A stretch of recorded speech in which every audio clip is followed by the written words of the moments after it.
പ്രിയപ്പെട്ടവരെ, ഇന്ന് മെയ് 27 പണ്ഡിറ്റ് ജവഹർലാൽ നെഹ്റുവിൻ്റെ ചരമദിനമാണ്.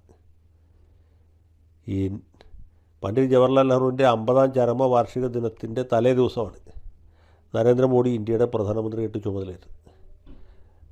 ജവഹർലാൽ നെഹ്റു മരിച്ചത് 1964 മെയ് 27 നരേന്ദ്രമോദി ഇന്ത്യയുടെ ഭരണസാരഥ്യം ഏറ്റെടുത്ത് 2014 മെയ് മാസം 26 അത് വളരെ പ്രതീകാത്മകമാണ് എന്ന് ഞാൻ വിചാരിക്കുന്നു. കാരണം നെഹ്റു മരിച്ച് 50 വർഷത്തിന് ശേഷം കൃത്യം 50 കൊല്ലം തികയുന്നതിൻ്റെ തലേ ദിവസം നരേന്ദ്രമോദി എന്ന് പറഞ്ഞ ഒരു നേതാവ്, ഈ നെഹ്റുവിയൻ പാരമ്പര്യത്തെ പരിപൂർണമായിട്ട് തമസ്കരിക്കുന്ന ഒരു നേതാവ്, അങ്ങനെ ഒരു പ്രത്യയശാസ്ത്രത്തെ പിൻപറ്റുന്ന ഒരു നേതാവ്, നെഹ്റുവിൻ്റെ പാദമുദ്രകൾ ഇന്ത്യയുടെ ചരിത്രത്തിൽ തന്നെ മായ്ച്ചു കളയാൻ പരമാവധി ശ്രമിച്ചുകൊണ്ടിരിക്കുന്ന ഒരാൾ ഇന്ത്യയുടെ ഭരണം പിടിച്ചെടുത്തു എന്നുള്ളത് ചെറിയ കാര്യമല്ല. 50 കൊല്ലം വേണ്ടി വന്നുള്ളൂ നെഹ്റുവിൻ്റെ ഒരു ലെഗസി ഇന്ത്യയുടെ ചരിത്രത്തിൽ നിന്ന്, അല്ലെങ്കിൽ നമ്മുടെ ദേശീയ രാഷ്ട്രീയത്തിൽ നിന്ന് മായ്ച്ചു കളയാൻ ഇവർക്ക് വേണ്ടി വന്നുള്ളൂ. നമ്മളിവിടെ ചർച്ച ചെയ്യുന്നത് ഇന്നലെ മോഡിയുടെ വിജയത്തെക്കുറിച്ചാണ് ചർച്ച ചെയ്തത്. ഇന്ന് നമ്മൾ ചർച്ച ചെയ്യുന്നത് കോൺഗ്രസിൻ്റെ പരാജയത്തെക്കുറിച്ചാണ്. കോൺഗ്രസ് എന്ന് പറഞ്ഞൊരു വലിയ പാർട്ടി, ദേശീയ സമരത്തിൻ്റെ ദേശീയ നേതാക്കന്മാരുടെയൊക്കെ പൈതൃകം പിൻപറ്റുന്ന ഒരു പാർട്ടി, മഹാത്മാഗാന്ധിയുടെ പാർട്ടി, നെഹ്റുവിൻ്റെ പാർട്ടി, സർദാർ പട്ടേലിൻ്റെ, അബുൽ കലാം ആസാദിൻ്റെ, രാജഗോപാലാചാര്യയുടെ പാർട്ടി, ഇന്ത്യക്ക് സ്വാതന്ത്ര്യം നേടിത്തന്ന പാർട്ടി, പിന്നീട് ലാൽ ബഹദൂർ ശാസ്ത്രിയുടെയും ഇന്ദിരാഗാന്ധിയുടെയും രാജീവ് ഗാന്ധിയുടെയൊക്കെ നേതൃത്വത്തിൽ മുന്നോട്ട് പോയ പാർട്ടി, ഇന്ത്യൻ പാർലമെൻറ്റ് ദീർഘകാലം ഭൂരിപക്ഷം ഉണ്ടായിരുന്ന പാർട്ടി, രാജ്യസഭയിലും ലോക്സഭയിലും ഭൂരിപക്ഷം ഉണ്ടായിരുന്ന പാർട്ടി, നിരവധി തവണ ഇന്ത്യൻ ഭരണഘടന മാറ്റി എഴുതിയ പാർട്ടി, ആ പാർട്ടി എന്തുകൊണ്ട് ഇങ്ങനെ ഇപ്പോൾ കാണുന്ന അവസ്ഥയിലേക്ക് പോയി എന്ന് ചോദിച്ചാൽ അതിന് പല കാരണങ്ങളുണ്ട്. ഒന്ന്, പാർട്ടിയിൽ ഇടക്കാലത്തുണ്ടായ പിളർപ്പുകൾ. 1964 മുതൽക്ക് പ്രാദേശിക തലത്തിൽ പാർട്ടി പിളർന്നു. കേരള കോൺഗ്രസ് ഉണ്ടായി, ബംഗ്ലാ കോൺഗ്രസ് ഉണ്ടായി, ഉത്കൽ കോൺഗ്രസ് ഉണ്ടായി, ജന കോൺഗ്രസ് ഉണ്ടായി, ഭാരതീയ ക്രാന്തിദൾ ഉണ്ടായി. ഇതൊക്കെ കോൺഗ്രസ് പിളർന്നുണ്ടായ പ്രാദേശിക പാർട്ടികളാണ്. ഇതൊക്കെ ചിലതൊക്കെ തിരിച്ച് മാതൃസംഘടനയിലേക്ക് വന്നു, ചിലതൊക്കെ ആ വഴി പോയി. പിന്നെ 1969 ദേശീയ അടിസ്ഥാനത്തിൽ ഒരു പിളർപ്പുണ്ടായി. ഗാന്ധിയന്മാരായ കുറേ നേതാക്കന്മാർ, കാമരാജ്, നിജലിംഗപ്പ, എസ് കെ പാട്ടീൽ, മൊറാർജി ദേശായിയൊക്കെ വിട്ടുപോയി. അവർക്ക് പിന്നീട് ജനതാ പാർട്ടിക്കാരായിട്ട് കോൺഗ്രസ് വിരുദ്ധ രാഷ്ട്രീയത്തിൻ്റെ വക്താക്കളായിട്ട് വന്നു. പിന്നെ 1978 ഇന്ദിരാഗാന്ധി എൻ്റെ സ്വന്തം നിലയ്ക്ക് പാർട്ടി ഒന്നുകൂടി പിളർത്തി. അപ്പോൾ മറ്റു കുറേ നേതാക്കന്മാർ പോയി. വൈ.ബി. ചവാൻ, അല്ലെങ്കിൽ ബ്രഹ്മാനന്ദ റെഡ്ഡി, അതും അല്ലെങ്കിൽ സ്വരൺ സിംഗ്, അവരൊക്കെ വേർപെട്ട് പോയി. പിന്നെ കോൺഗ്രസ് ഐ എന്ന് പറഞ്ഞ പാർട്ടി വന്നു. ഐ എന്ന് വെച്ചാൽ ഇന്ദിര എന്നുള്ള അർത്ഥം മാത്രമല്ല, ഐ എന്ന് വെച്ചാൽ ഞാൻ, കോൺഗ്രസ് ഞാനാണ് കോൺഗ്രസ് എന്ന ഒരു നിലയിലേക്ക് പോയി 1980. അതുകൊണ്ട് ഇന്ദിരാഗാന്ധിയുടെ ഏകഛത്രാധിപത്യം പൂർവാധികം ശക്തമായി. ഇന്ദിരാഗാന്ധി പറയുന്നത് മാത്രമാണ് ശരി, ഇന്ദിരാഗാന്ധി പറയാത്തതൊന്നും ശരിയല്ല എന്ന നിലയിലേക്ക് പോയ കുറേ സ്തുതി ഗായകർ മാത്രമായി. പിന്നീട് അതിൽ തന്നെയുള്ള മൂപ്പന്മാരെ ഇന്ദിരാഗാന്ധി സ്വന്തം നിലയ്ക്ക് വെട്ടി. അങ്ങനെ വെട്ടിപ്പോയ ആളുകളുണ്ട്. ദേവരാജ് അറസ്, അത് കഴിഞ്ഞ് ചെന്നറെഡ്ഡി, അങ്ങനെ ഒരുപാട് പേര് വെടി, എച്ച്.എൻ. ബഹുഗുണ ഒക്കെ പോയി. അതും കഴിഞ്ഞ് അടുത്ത ഘട്ടത്തിൽ രാജീവ് ഗാന്ധി വന്നു. അദ്ദേഹത്തിന് രാഷ്ട്രീയത്തിൽ പ്രായോഗിക പരിചയം വളരെ കുറവായിരുന്നു. ചെറുപ്പക്കാരനായിരുന്നു, സുന്ദരനായിരുന്നു എന്നുള്ളതിനപ്പുറത്ത് പുള്ളിക്ക് ഭരണരംഗത്ത് പരിചയം കുറവായിരുന്നു, പാർട്ടി പ്രവർത്തന രംഗത്ത് പരിചയം കുറവായിരുന്നു. അദ്ദേഹം കാര്യങ്ങളൊക്കെ പഠിച്ചു വന്നപ്പോഴത്തേക്കും ഭരണം നഷ്ടപ്പെട്ടു. ഭരണം പിടിച്ചെടുക്കാമെന്ന ഘട്ടം വന്നപ്പോഴത്തേക്കും അദ്ദേഹത്തിന് അകാല നിര്യാണമുണ്ടായി. അതിനുശേഷം അവ്യവസ്ഥിതി വർദ്ധിച്ചു.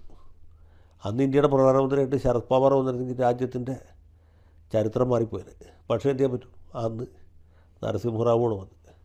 പുള്ളിയുടെ സമയത്തുണ്ടായ പ്രശ്നങ്ങൾ, ന്യൂനപക്ഷ സമുദായങ്ങൾ പോലും കോൺഗ്രസിനെ കൈവിട്ടു. ഭൂരിപക്ഷ സമുദായങ്ങൾ അതിന് മുമ്പ് പോയി. ജാതി രാഷ്ട്രീയത്തിന് കിട്ടിയ പ്രാമുഖ്യം, അങ്ങനെ നരസിംഹത്തിൻ്റെ ഭരണം കഴിഞ്ഞപ്പോഴത്തേക്കും കോൺഗ്രസ് പിന്നെ ഏതാണ്ട് ഓക്സിജൻ ചേമ്പറിലായി. പിന്നെ സോണിയാഗാന്ധി പാർട്ടിയുടെ നേതൃത്വം ഏറ്റെടുത്തു. അവരുടെ കീഴിൽ പാർട്ടി തട്ടിമുട്ടി ഒരു വിധത്തിൽ മുമ്പോട്ട് പോയി. പക്ഷേ അപ്പോഴത്തേക്കും പല സംസ്ഥാനങ്ങളും നഷ്ടപ്പെട്ടു. ദേശീയ തലത്തിൽ BJP വലിയൊരു ശക്തിയായിട്ട് മാറിക്കഴിഞ്ഞു.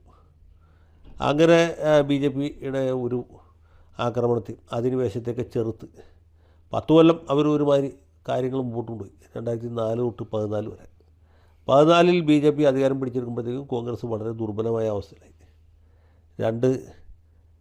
തുടർച്ചയായ 2 പാർലമെൻറ്റുകൾ ഇന്ത്യക്ക് പ്രതിപക്ഷ നേതാവില്ലാത്ത അവസ്ഥ വന്നു. കാരണം അതിന് ഭാഗത്തുള്ള അംഗസംഖ്യ കോൺഗ്രസിന് ഉണ്ടാവാതെ പോയി. കഴിഞ്ഞ തവണ കോൺഗ്രസ് ഒരു തിരിച്ചുവരവ് നടത്തുന്നു എന്ന് തോന്നലുണ്ടായി.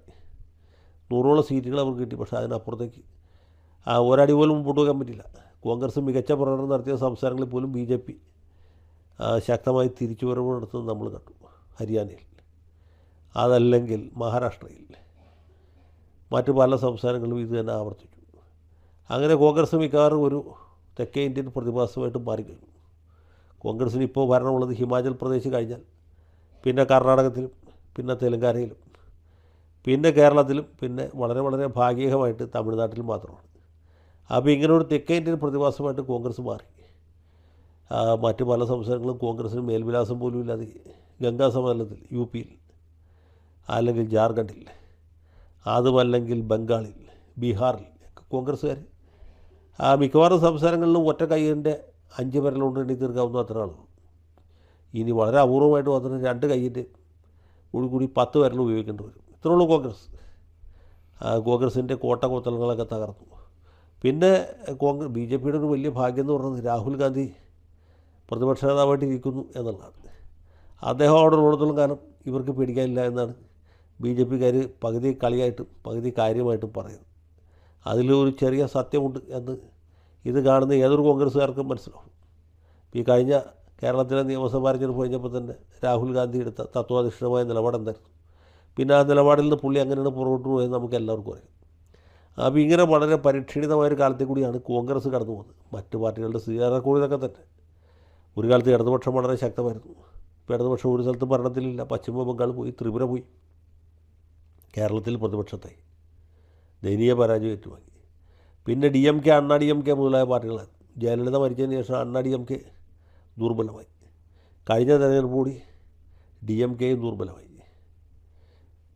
തെലുങ്ക് ദേശമാണ് കാലങ്ങളായിട്ട് ഇപ്പോൾ ആന്ധ്രാപ്രദേശ് ഭരിച്ചുകൊണ്ടിരിക്കുന്നത്. അവരുടെ ബി ടീം എന്ന് പറയാവുന്ന YSR കോൺഗ്രസ്സാണ് പ്രതിപക്ഷത്തുള്ളത്. അവിടെ കോൺഗ്രസും ഇല്ല, ഇടതുപക്ഷ പാർട്ടികളൊക്കെ അപ്രസക്തമായി. തെലുങ്കാനയിലാണ് കഷ്ടിച്ച് കോൺഗ്രസ്സിന് ഭരണമുള്ളൊരു സംസ്ഥാനം. അവിടെയും ബി ജെ പി ശക്തിപ്പെട്ടുകൊണ്ടിരിക്കുകയാണ്. അപ്പോൾ ഇങ്ങനെ പോകുന്നു. പിന്നെ തൃണമൂൽ കോൺഗ്രസ്, അവരുടെ അവസ്ഥ ദയനീയമായി. അരവിന്ദ് കെജ്രിവാൾ, അതും ഒരവസ്ഥയിലായി. ഇങ്ങനെ പ്രതിപക്ഷം മൊത്തത്തിൽ ശിഥിലമായിരിക്കും. പ്രതിപക്ഷത്തിൻ്റെ ദൗർബല്യമാണ് സത്യത്തിൽ ബി ജെ പിയുടെ ജയം, അവരുടെ ബലം എന്ന് പറയാതിരിക്കാൻ നിവൃത്തിയില്ല. ഏതായാലും ഒരു കാര്യം നമുക്ക് ഉറപ്പിച്ച് പറയാം, അത് രാഹുൽ ഗാന്ധിയാണ് ബി ജെ പിയുടെ ഏറ്റവും വലിയ ഐശ്വര്യം.